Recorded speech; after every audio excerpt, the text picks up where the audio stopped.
Halo guys, ketemu lagi di sore yang lumayan mendung ini, tapi masih kerasa sih panasnya. Sore ini tuh aku habis nonton Perempuan Pembawa Sial. Dia pembawa sial. Yang diperanin sama Raihanun.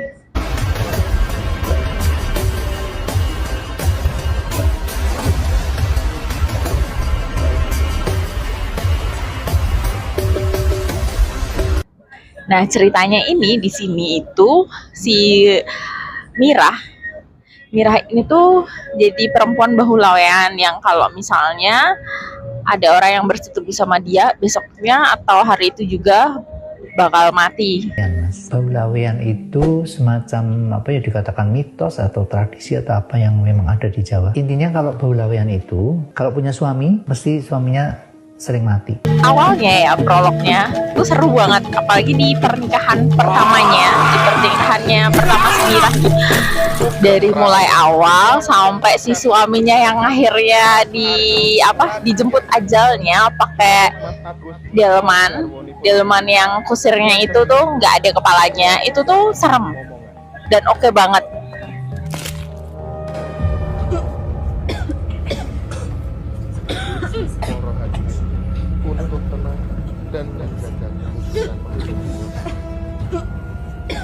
Nah, masuk ke tokoh yang kedua, suami yang kedua nih, itu tuh menurutku lumayan, tapi masih ya oke lah. Terus ketemu sama si mas pemilik warung makan Rancak Bana ini, Mas Bana, itu juga menurutku lumayan. Mungkin kamu perlu berdamai dengan masa lalu kamu. Terus ketika akhirnya dia mencari tahu kenapa sih dia bisa jadi kayak gitu, terus mulai menggali masa lalunya, itu menurutku juga oke. Dan aku lumayan suka, soalnya nggak bikin aku kayak ngantuk atau nggak bikin bosen. Aku kemari karena Mbah Warso satu-satunya orang yang aku kenal dan ada di hari bahagiaku dulu. Aku ini selalu dihantui masa lalu, Mbah. Sial demi sial merenggut kebahagiaanku. Kira-kira hidupku ini kenapa ya, Mbah? Dan kayak apa ya, metode kematiannya tuh juga berbeda-beda. Kalau yang pertama mungkin pas di prolog tuh seru banget, soalnya kayak dia survei ketawa, terus pas lagi survei ada istrinya, terus istrinya tiba-tiba hilang, terus scene yang radio itu menurutku tuh oke dan serem sih, kayak kebikin kaget. Aku tuh kayak nggak terlalu suka sama endingnya, entah kenapa. Kayak ya nggak suka aja, meskipun ya balas dendamnya antara bawang putih dan bawang merah itu menurutku lumayan intens. Dari Mirah yang suka menyakiti si putih, terus balas dendamnya putih tuh menurutku udah oke. Dan ternyata bahkan kalau ngelihat dari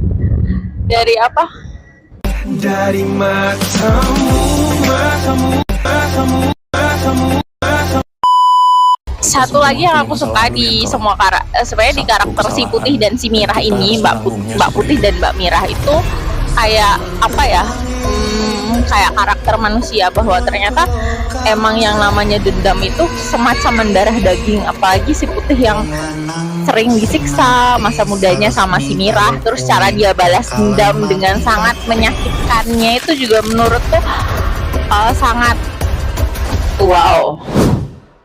Gimana ya, ketika kamu dendam tuh kamu bener-bener nggak pengen ada ending yang bahagia buat orang yang kamu benci.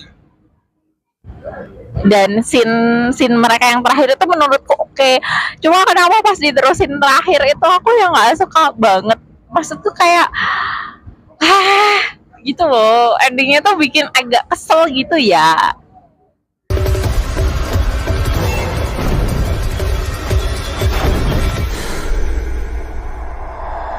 Oh, sama entah kenapa aku tuh nggak suka make upnya si Mbak Mirah ini pas pernikahan pertamanya, kayak terlalu gelap, maksudnya nggak kelihatan menglinging. Ya bisa lah tim make upnya agak diperhalus sedikit atau dipercantik sedikit, mulus lah. karakternya itu dikupas dikit-dikit, apakah ini karma, apakah ini sial, ataukah apa. Perempuan pembawa sial ini kan menceritakan journey itu. Kalau perjalanan hidupnya udah berat, itu emang Mira emang kasihan. Iya, berat banget. Tapi kalau misalkan memang yang didapatkan adalah emosinya atau rasanya getir, memang itulah yang dicari gitu dari proses kita syuting. Memang rasa itu yang Mas Nugros pengen dapetin dari karakter Mira. Getir tapi nggak bisa disalahin, kompleksitas itunya rasanya yang mau didapatkan. Awalnya agak kasihan sama Mbak Mirah ini, kan dia udah nikah. Nikah yang pertama tuh dia sehari, spoiler dikit ya, nikah yang pertama tuh cuma sebentar banget. Nah, jadi dia diusir nih sama keluarga suaminya tanpa bawa apa-apa dan pakai buntelan jari gitu loh. Kayak apa sih namanya? Kayak kisanak yang lagi, kayak pendekar-pendekar yang lagi dari kota ke kota pindah. Terus di pernikahan yang kedua ini lebih lama, soalnya dia masih trauma buat berhubungan sama suaminya. Sampai akhirnya suaminya tuh mati dan dia diusir lagi.